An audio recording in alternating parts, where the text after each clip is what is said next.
Gary Washburn. I've been reading you for a long time, haven't actually met before, so it's nice to meet you. Congratulations on your new book. Oh, thank you, thank you. Tell me what inspired you to write it. This is a book that goes through Boston Celtics history. What made you want to do this?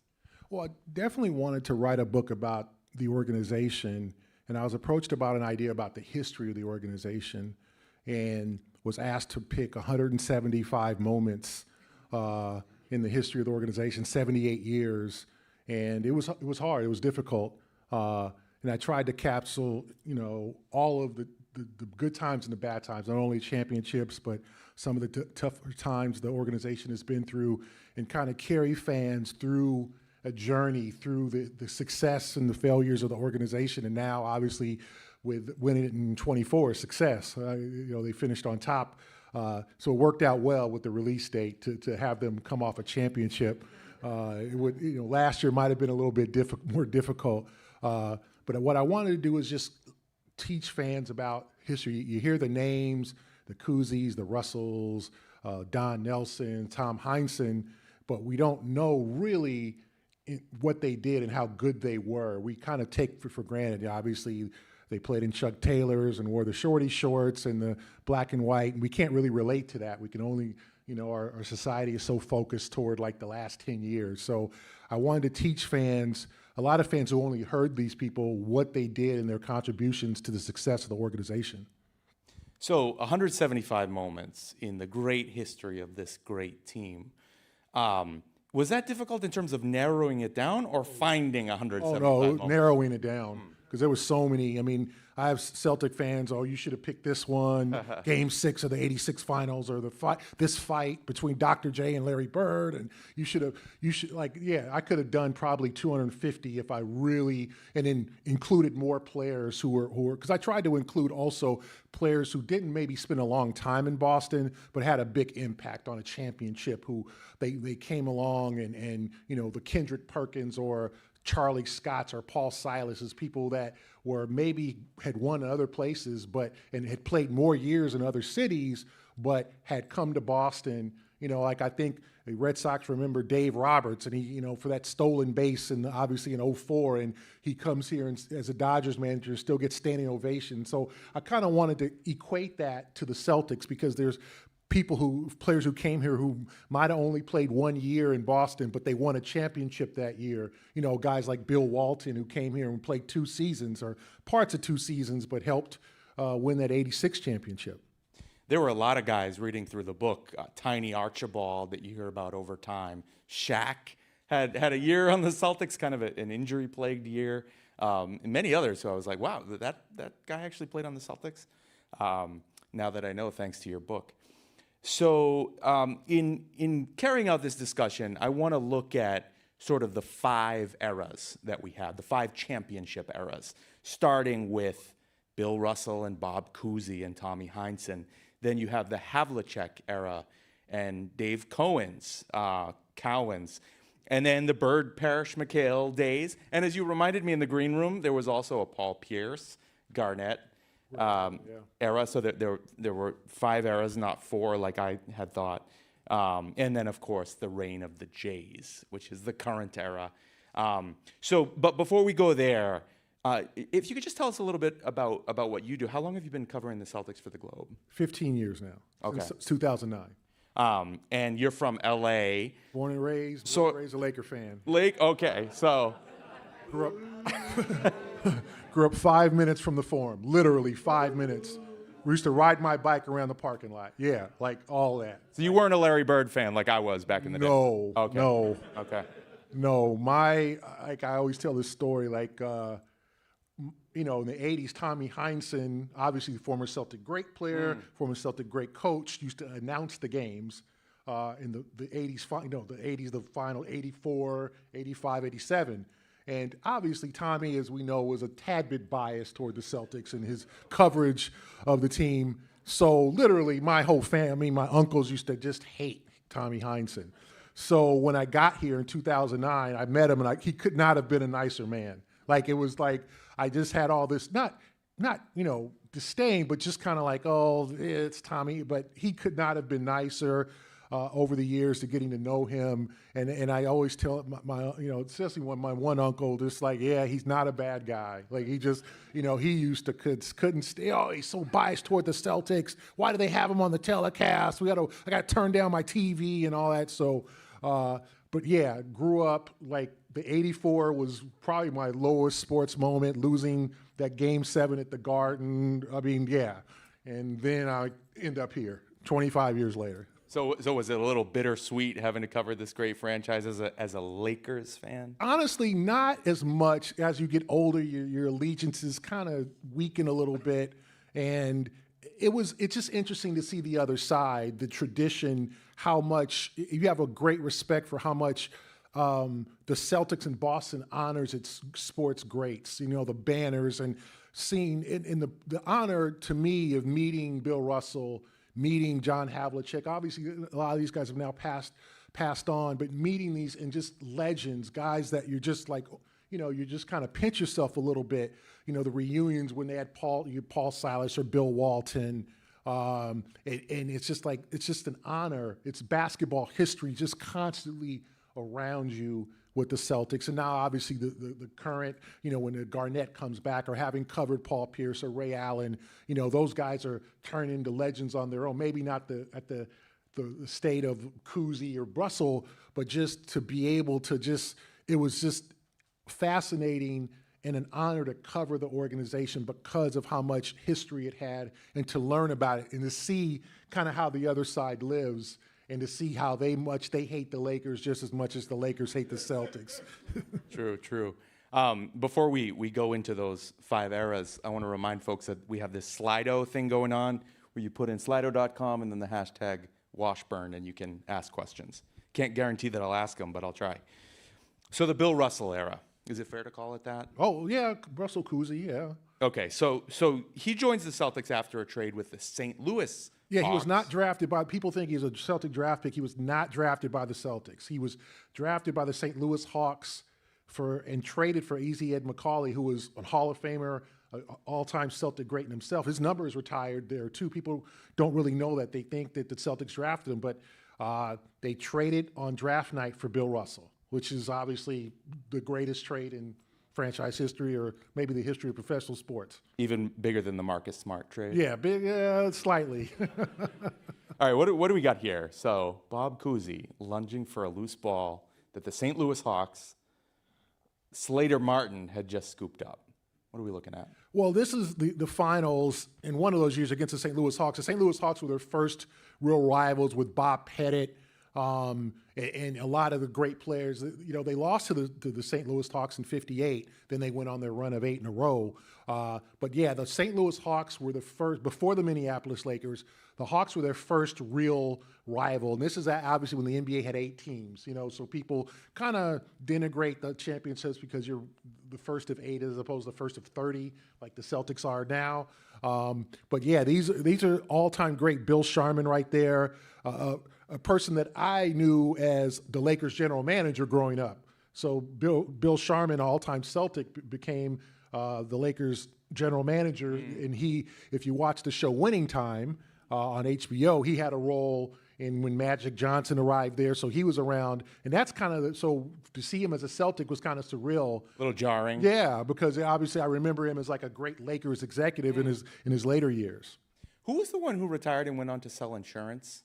That's Tom Heinsohn. Really? Before he became, he had a chance to coach the Celtics when Red Auerbach stepped down in '66, and he went to sell insurance. And he named, must have been a good insurance. Yeah, he must have been. But he shortly thereafter, 3 years later, he returned. But Auerbach hired Bill Russell to be the player coach, which was not as strange as it sounds now. I mean, people say LeBron James has been the coach of his last several teams or whatever, but it's funny. Dave Cowens just followed in the late '70s as a player coach, where you're in uniform and you're drawing plays or whatever. So Bill Russell, the first obviously African American coach in the NBA. So the Celtics were trailblazers.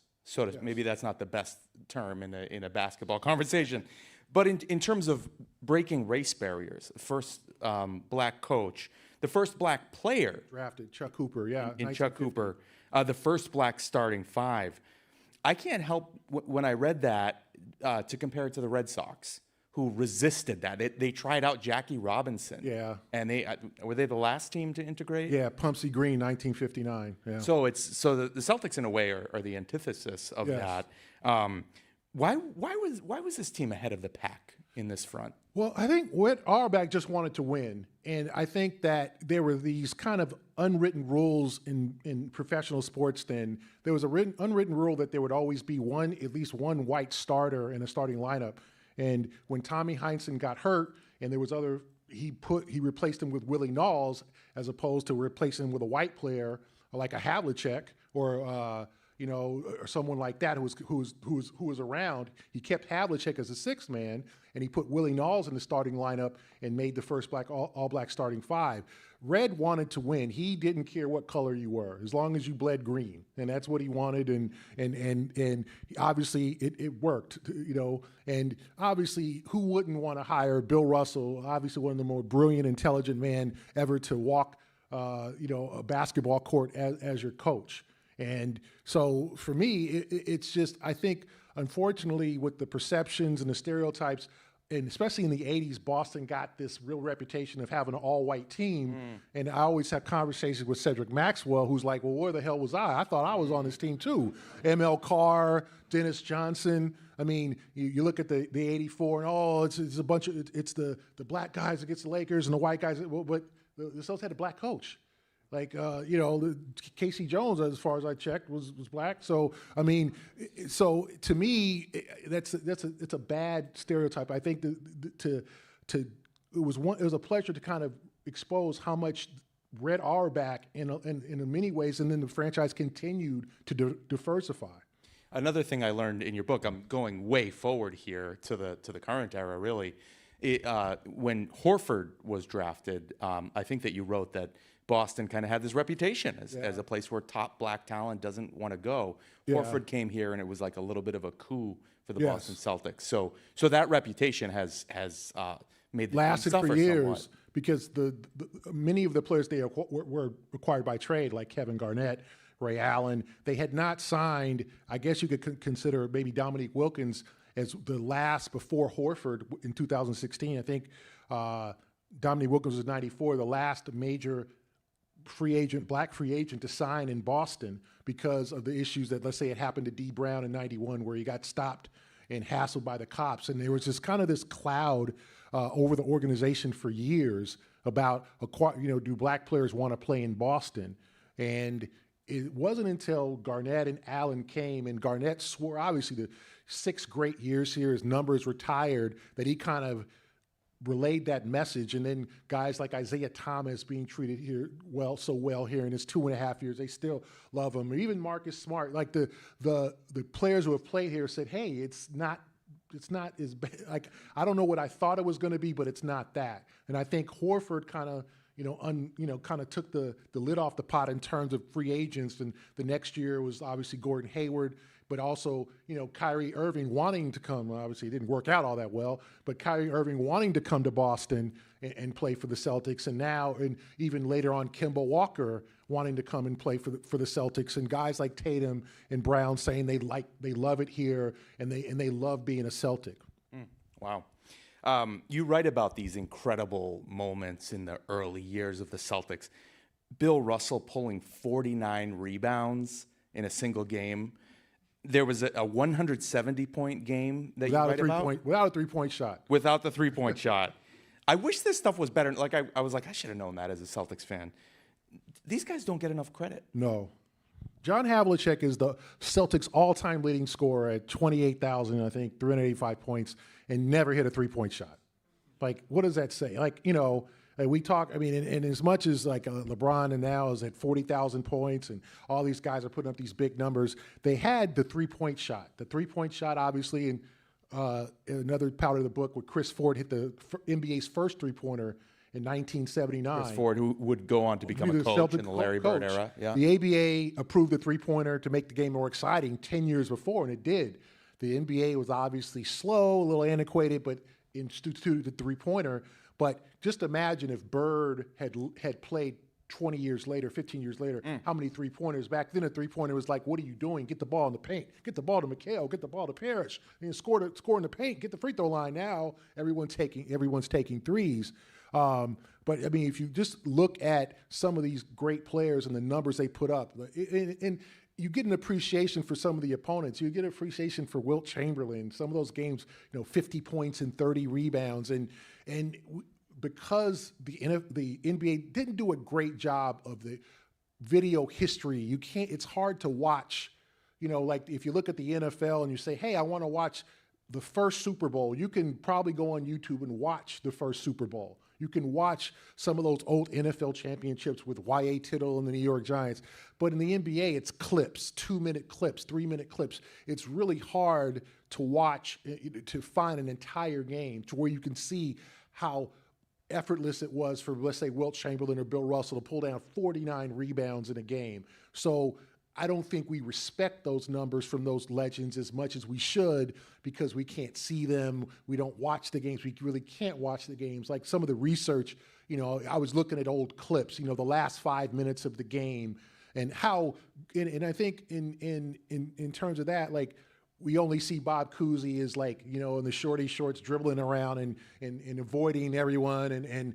But I mean, he was an MVP in 1957. I mean, he averaged 20 points a game 4 times in his career. I mean, Bob Cousy was more than a guy who could just dribble with one hand and run around, right? I mean, in the shorty shorts, in the Chuck Taylors, like we have kind of denigrated those times. What I wanted to do was try to bring life to those players because that, to me, that's important because I just think we don't respect those players enough. Yeah, there was the comment that they were playing against plumbers and electricians, Reddick, which might have been true to some degree. Because they didn't make enough money to have basketball as their full time. Unfortunately, now these guys make probably a little too much money. So, like all things in life and in sports, all good things must come to an end. Here's the final moment of the '69 NBA Finals and Bill Russell's last game. Counting off the seconds, 4, 3. It's a steal by Johnny Egan. They let him score it. And time has run out, and the Boston Celtics have done it again. Chris, I'm here with Bill Russell. Bill, this must have been a great win for you. Jack.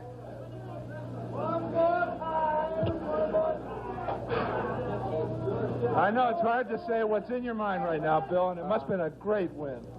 Boy, this is such a great bunch of guys, and it's just been so fabulous the way they played for me, and it sounds all corny, to start talking like that, but I told these guys before the game, I don't care what happens, I wouldn't trade you guys for any guys in the world. So he left basketball and went on to become a civil rights icon. Yeah. He went into television, and that was his final game. And the '69 Celtics, people are talking about whether the Celtics can repeat this year. The '69 Celtics they had won in '68. The '69 Celtics were the 4th in their division. They made an improbable run, and it was the last years for both Russell and a person that doesn't get a lot of respect as much as he deserves is Sam Jones, one of the all-time great scorers, just a guy who kind of at times carried the Celtics offensively in the mid to late 60s.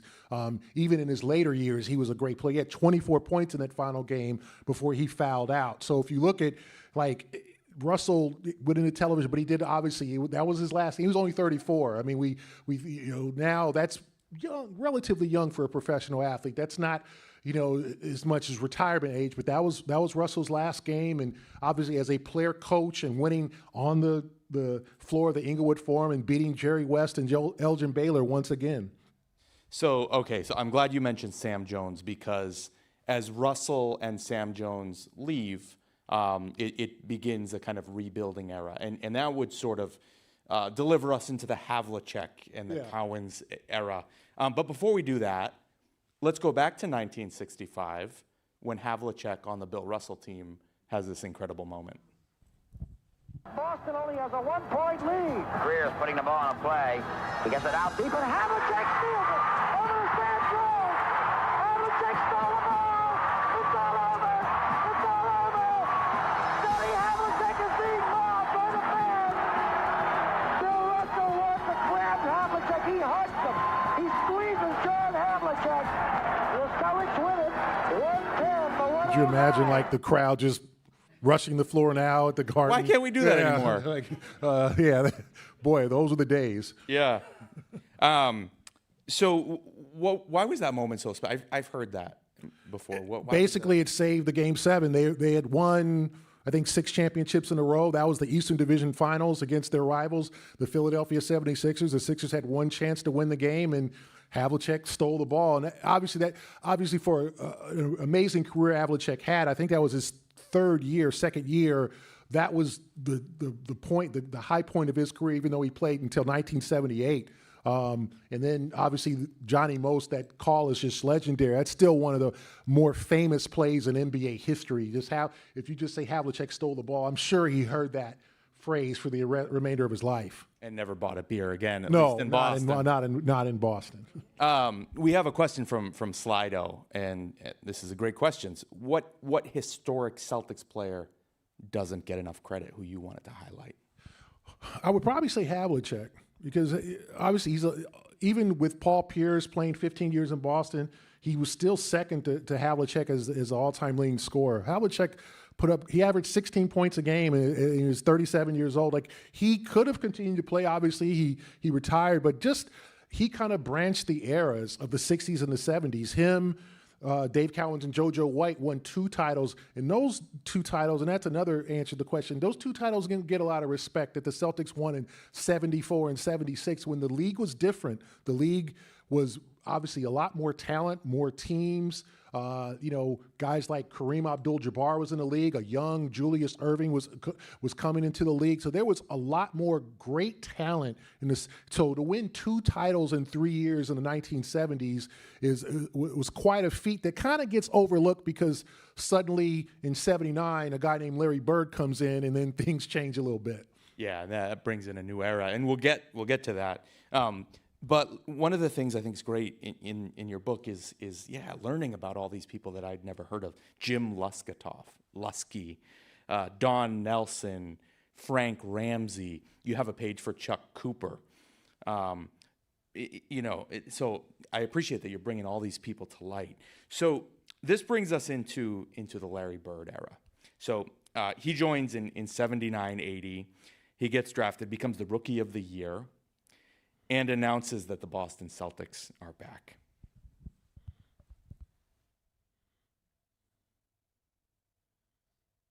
I like that trucker hat. I wonder if I can get one of those.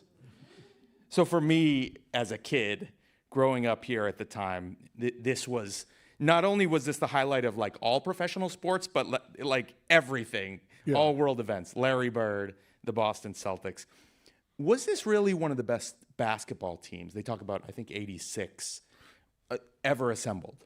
Yeah, I would think the 86 team is probably one of the greatest teams ever assembled. The 79 team, the 78 team won 32 games, and then they end up winning 61 games in 79 with Bird coming in. They lost to the Sixers.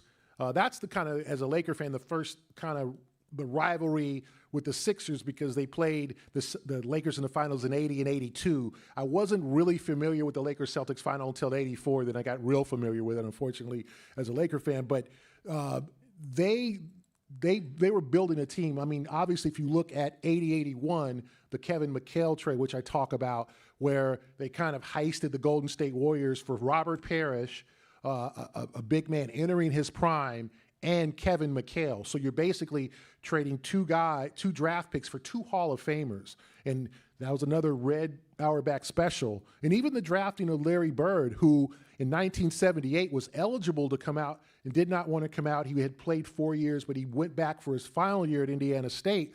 And the Celtics took a chance. They needed help immediately. They needed help with that 78-79 team. Could have used Larry Bird, but Red decided to wait. They were terrible again in 78-79, but then here comes Larry Bird.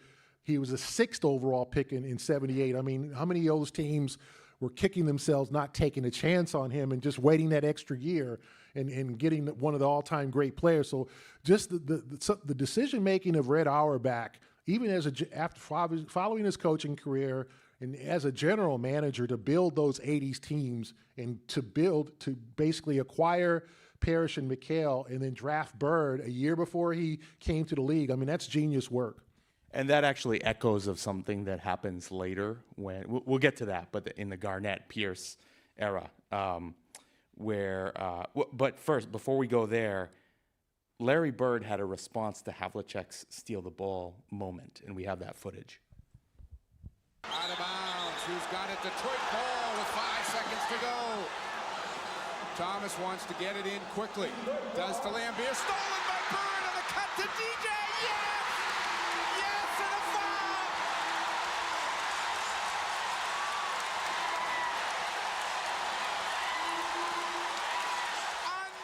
foul! What a moment in Boston sports history. Yeah. What did Larry Bird mean to the game of basketball? I mean, you can't even quantify, like, just the intelligence, the game, and just kind of just not being an athletic freak, you know, and then obviously his rivalry with Magic Johnson, but just the fundamentals, just the volleyball passes, the mid-range shooting, the clutch play, the fearless, the trash talk. Everybody says, you know, thinks Larry Bird, he was not a nice guy on the floor. I mean, he was a consummate trash talker. He knew he could play, and he knew he was great, and he just carried those until obviously his back couldn't take it anymore. He carried those Celtic teams in that moment, and that they were hanging on. The team was getting older. The Pistons were coming. Obviously, the Pistons were going to win 2 championships, and that kind of saved them. I mean, just look at that. He had just made a turnover the play before. Instead of putting his head down, he basically beats Bill Lambier to the ball, makes a steal. Isaiah Thomas throws kind of a lazy pass. Dennis Johnson brilliantly pursues the rim, gets the ball, and makes a difficult. I mean, that doesn't happen very often. I mean, that's just a team being aligned, being on the same page, and just greatness right in front of you. Unbelievable. Okay, so we're going to advance now into the 90s, where we enter. We don't have to talk about the period in between Bird and Paul Pierce. Not a lot happened. A couple decades without a championship. It was tough times. We enter the Paul Pierce era, and then, of course, joined in later years by Ray Allen and Kevin Garnett.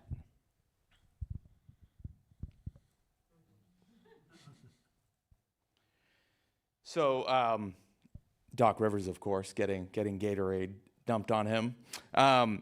We got some more footage to actually bring us to the end of that era. So Paul Pierce, in a Clippers jersey, comes back to Boston. Does anybody remember this moment? 2017, and he hits this farewell shot.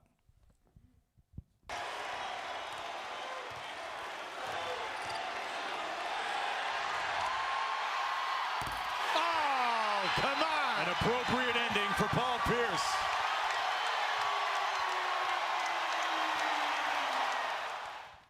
That's Paul Pierce. I love that guy. That was like a tearjerker. I mean, you really look at it, just his last game.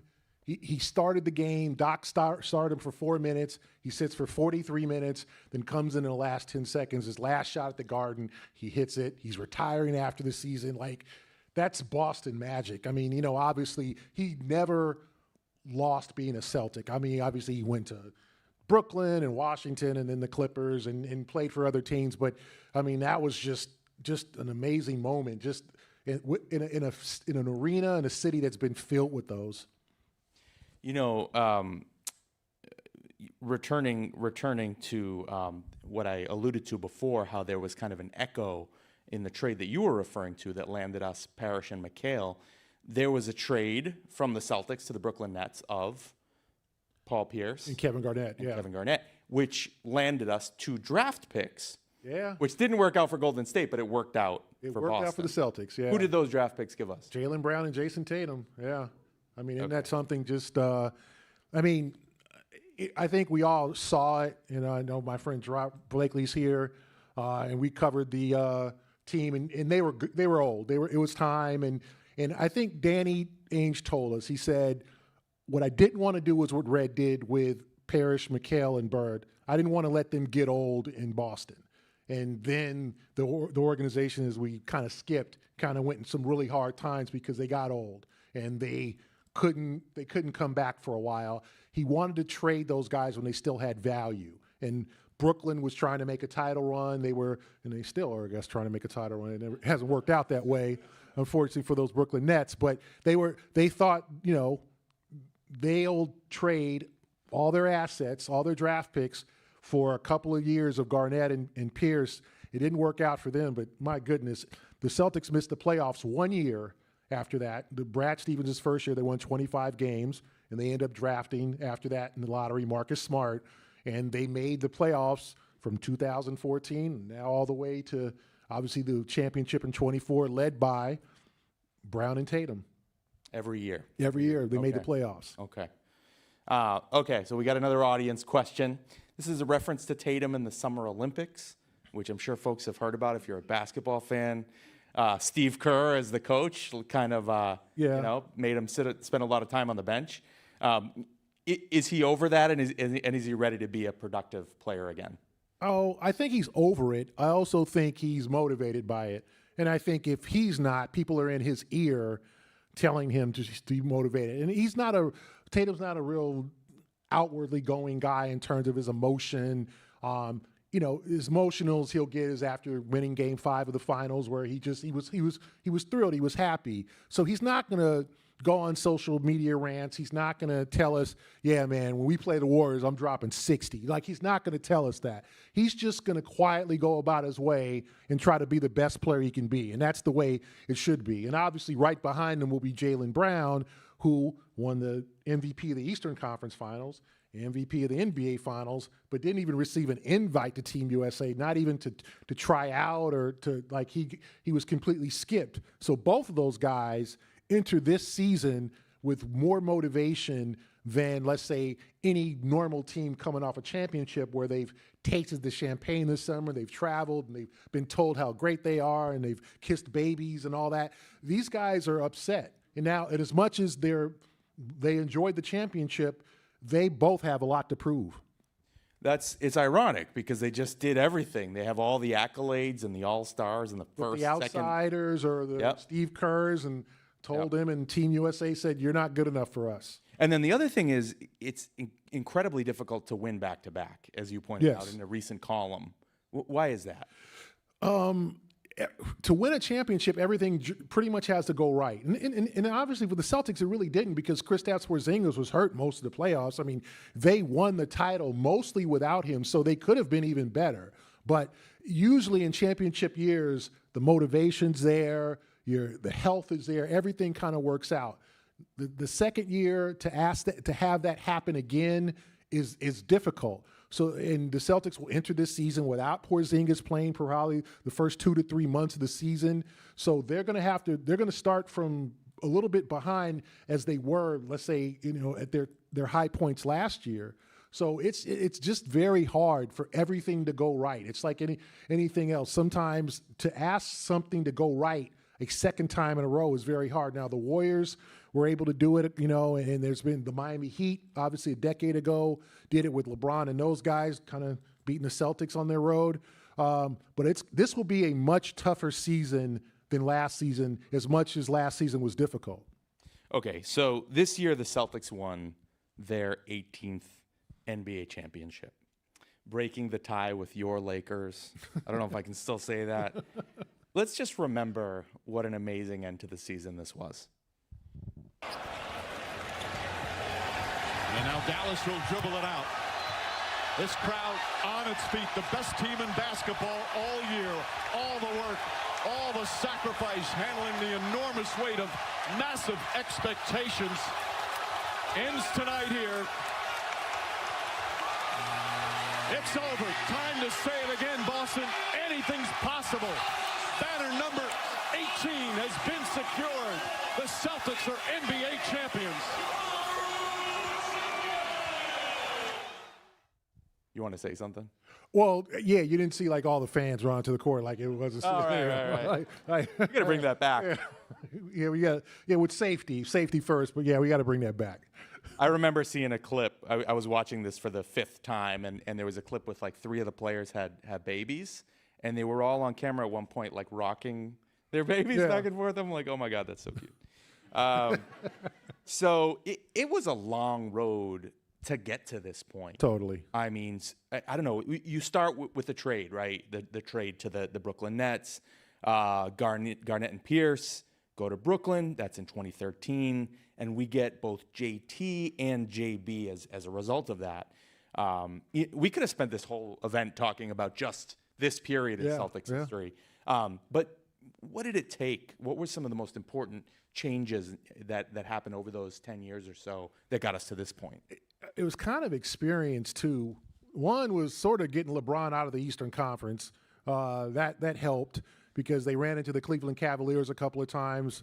And then it was just experience from Tatum and Brown to kind of learn. And obviously the 22 finals was really difficult on them because they felt like if you go back, they were up 2-1 and they were up, I think, 4 points with 5 minutes left. And then all of a sudden Steph Curry happened and the Celtics couldn't respond from that. They went in, they lost game 5 in San Francisco when they had a lead and kind of blew it. And then they jumped on them in game 6 and then just kind of fell apart. And that was a hard lesson for them. And sometimes they say you got to lose one to get the hunger to want to win one. And I think that was a real lesson for them. And obviously, Brad Stevens, in as much as he's a mild-mannered guy and you'll never see him get emotional, he's a cold-blooded killer when in terms of making moves. So he traded Marcus Smart. I think people understood that there had to be some changes. And as much as Marcus Smart, and I appreciated his 9 years, and I still think I'm the minority that they should retire his number because I think he changed the culture of the franchise. But they had to move on, and they obviously got Drew Holiday and Kristaps Porzingis, and that made the difference. And obviously, a new, improved Derek White. I think Derek White made the difference. The player that he was in the 22 finals, where he was kind of lacked confidence and a little bit timid in parts of 23, he was not that player in 23-24. He completely gained confidence, and it was just like acquiring another all-star. So you bring him in, and Drew Holiday and Kristaps Porzingis, finally a big man that they can stretch the floor, that can, change how people defend them. That's what put him over the top. I was a big Malcolm Brogdon guy. I was disappointed that we got rid of him. The reason why is I covered the year before when we lost to Miami. I was at the Garden covering that, and I saw all the reporters were asking Joe Mazzulla what happened, and Joe Mazzulla was like, "We didn't make our shots." Kind of had this attitude, like, whatever. Brogdon gave this very educated, like he took the reporters seriously and gave this wonderful response. And he was a badass player. I mean, a top defensive player. Was that disappointing to you? Did you think that was going to hurt us? I thought that they needed more punch off the bench because he was a sixth man, but I also always thought he was kind of out of position. I think he wanted to start. I think as much as he said he was okay with coming off bench, and he ended up winning sixth man of the year. I just felt like there was some type of maybe an attitude also that maybe didn't mesh. He had an elbow injury. He didn't want to have surgery. I think they said, okay, maybe for the culture of the team, he needs to move. And I think that there's a reason why he's bounced around so much. And I think the Celtics found that out, unfortunately. But it ended up being part of the trade that obviously got them Drew Holiday. When they found out they could get Drew Holiday, I just thought, Brad Stevens, whatever we need to do, we're going to do. And obviously trading a popular player, but who was often injured in Robert Williams, and then throwing Brogdon in the deal and a first-round pick gets them Holiday, who helps them win a title. And those are the deals you have to make. You got to be aggressive. I know we talk about, the Patriots not sitting on their hands and the Red Sox sitting on their hands. Well, the Celtics, Brad Stevens did not sit on his hands and he knew that this team had to win. They had to eventually win. If they hadn't made it this year, it would have just been so much pressure. Now, not that there's not pressure, but to sit there and see that banner 18, after a 10-year journey, I think is just so rewarding for the organization. Okay, so now everybody wants to know, is this the beginning of a dynasty? Right? We won't know until the rearview mirror. We can look back and say it was a dynasty. But actually, somebody in the crowd asks how much longer the Celtics can keep this current core together. Big money, right? How much longer is this going to go? Well, Jason just signed a 5-year deal. Jalen is, I think the first year of his new deal kicks in. So they've got 4 to 5 years. Now, Drew Holiday is now 34. Porzingis has a couple years left on his deal. but he's obviously injured a lot. Derek White just signed an extension. You can keep this team together for a while. It's just a matter of the complementary parts, because now the Celtics are in what they call the second apron, which is a new wrinkle in the collective bargaining agreement. It basically penalizes teams for spending a lot of money. I think a lot of owners got tired of the Golden State Warriors having Klay Thompson, Draymond Green, and Steph Curry, and all these highly paid guys because they were willing to pay so much money. Some of these owners, as we've seen in other cities, are not willing to pay top dollar for talent. And, teams like Charlotte and Sacramento and Atlanta, and that's why they don't win. So they decided to put this new wrinkle in, so it limits the Celtics a lot.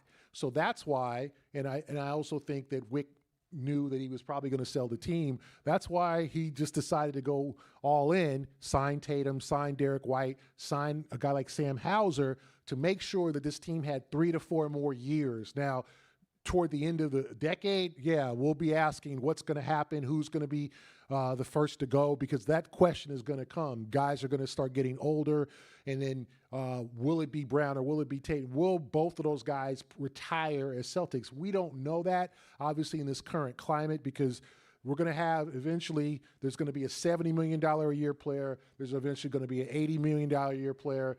And maybe Victor Wembanyama maybe becomes the first $100 million a year player, because he's only 21 years old. And if you've seen him, he's a wonder. So, or maybe that kid might be in high school right now. The player that's going to make $100 million. It could be Cooper Flagg, who could be, the kid from Maine who's going to start his freshman year at Duke, is going to be the #1 pick in the draft next year. So as the prices go up, the team is going to eventually break up. So that means the Celtics have to draft well, sign players that might not, sign or trade for players like a Derek White, who may be undervalued and then comes here and just blossoms. That's good management. I mean, and that's what Brad Stevens has done. Okay. So obviously the sale of the Boston Celtics is on the table, and ownership needs to be willing to spend the big bucks to make these teams happen. Are you concerned that a new ownership group could come in and say, look, let's be a little more conservative? If you pay $5 billion for the team, I don't think you're going to have not have deep pockets. You don't buy the Celtics and go, okay, we're gonna just not win here. We're gonna just pay minimum dollar. I think the key to look at the sale of the team is a new arena. The Celtics do not own the Garden. The Bruins own the Garden. A lot of the income that's made for the ownership is made from the arena. So if I'm going to buy the Celtics, which I'm not, I pulled myself out of the candidacy. Team up with Jeff Bezos, make it happen. I had to make a few more calls. Maybe I get more books. If I'm purchasing the Celtics, I'm looking at the landscape of the city to seeing where I can build a new arena, because I think as much as the Garden is a nice arena, you guys have been there, it's nice. It's almost 30 years old, right? And if you look in LA, they're building a new arena, the Intuit Dome.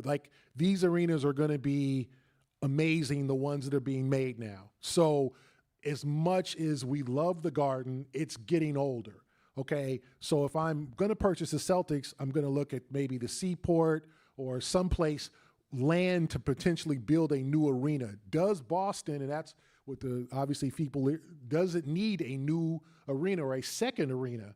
LA, obviously, with the Staples Center and now the Crypto.com, and now it's having a new dome arena for the Clippers that will host Olympic events. So to me, if any new owner is going to have to look into building a new arena, I think that's the first thing, because he or she is not going to want to buy a team and pay rent in the arena that they're in. They're going to want to make the money from the circus, from Usher concerts, from whatever, all the concerts and all the events that happen at the Garden or in Boston. They're going to want a piece of that money. Gary Washburn, here's an interesting question, a little bit on the philosophical front. But do you see a connective thread through all these championships over the 5 eras that we talked about, or are they all just completely different? I just think dedication to the Celtics way, the tradition. I mean, when people come here, they look up at the banners. Players from other teams notice when Marcus Smart comes back, or Isaiah Thomas comes back and gets a standing O, or when Kevin Garnett gets his, they notice the tradition. And I just think Brown and Tatum have learned that being a Celtic is different from being a Timberwolf or being a Hornet or being a Raptor or being some of these teams that just churn out players and they end up sending them somewhere else. Like, being a Celtic is special, and I think the bond is that tradition, is the history. And as much as some, the young people may not be as much into the history, you can't help but look up at the retired numbers and the banners and think, man, I gotta get one of those. I think obviously Tatum and Brown are thinking like, we want to come back here at 42 and at age 43 or whatever, or 50, and we want our numbers retired. We want a ceremony like this. We want our numbers raised to the rafters. We want that. Well, you got to win a championship. There's no player that's not won a championship has had his number retired in Boston. I think that's the common thread. To win. I like that. Somebody asked a question about the tendency towards three-pointers in the game and changing the quality of the game, some would say. How much of this is kind of a Moneyball statistics byproduct, and how much of it is just the natural evolution of the game? I think it's a little combination of both. I think obviously the three-pointer, three is more than two, okay? That's common math. That's my LA public school education math kicking in. So obviously a three-pointer is worth more. The question is, how many do you take? And obviously Joe Mazzulla and I have gone back and forth about this topic over the years. Because they were bricking them. Yeah, they weren't making them. They lost taking a couple of games, and I asked them. But I do think the three-pointer is a critical part of the game. And as much as when I talk to a lot of fans, especially the fans over 50 or 60, they hate just the chucking of three-pointers. They want to throw the ball into the big man. That's when I grew up and played. But throw the ball to the big man. Let him score. Let him dominate. The Wilt Chamberlains and the Bill Russells and the Robert Parrish. Throw him in. Let him score. Let him get to the free throw line. The game has changed, so now your 7-footers are taking three-pointers. Now it's taken away some of the physicality of the game. It's taken away some of the tradition of the game. But I just think, unfortunately, that's how the game has changed. I just think it's like that in all sports. We used to, if you watch the NFL and the Patriots and all those teams in the 70s, it was running the ball, shove the ball down the opponent's throats. Now you got Patrick Mahomes and those guys throwing 40, 50 passes a game. That's the new NFL, the baseball, all these analytical things that we don't understand. I don't understand. I just now it's exit velocity out of the stadium and all these things, and guys putting on kitchen gloves to steal bases, the things I didn't grow up on. But that's new sports, and I think analytically, I think it started with baseball, but analytics definitely came into basketball. And that's just what we're going to have to get used to. We're going to have to get used to some of these numbers that we don't understand. The game is not as played as it was 20, 25 years ago. And if you're a 7-footer, you need to, like Kristaps Porzingis, you need to learn how to shoot from outside. You can't just pound it in the paint. You can't, the days of Shaq just, moving people around with his elbows just doesn't exist like it used to. And in many ways, those were the good old days. You just don't have those bruisers anymore. No. It's not the same game. The bruisers are taking three-pointers. The bruisers are a little lighter. They don't. It's different, and you just have to adjust. Gary, as a reporter, what do you consider to be the most important to write about? This is from the crowd, by the way. When it comes to Celtics basketball, beyond the statistics and beyond the play-by-play stuff. I think what I try to look at every time I write a story is to have something in the story that other reporters might not have. And that might mean chasing a person down to talk to them after a game, finding something to happen on the floor that maybe nobody saw. I try to find things that are unique to write about, because I think everyone can write about the obvious thing. There's certain times if Jason Tatum scores 60 points, okay, you got to write about Jason Tatum scoring 60 points. But what I try to do is like, okay, Jason, can you tell me about what did you do when you got to the locker room? Well, I called my father. What did he say? Or maybe try to call his father and talk to his father about watching his son score 60 points. Like, I think that people who love sports are going to always read the stories, but I want to attract people who don't love sports. I'm not a big fashion guy, as you see, but if something... I was going to compliment you on your thank suit. you. I try. Thank my wife. But if I read something that speaks to me, if I'm reading nothing but fashion lingo, I'm going to get lost. I'm going to, let me go to sports then. That's what I understand. But what I try to do is tell people stories.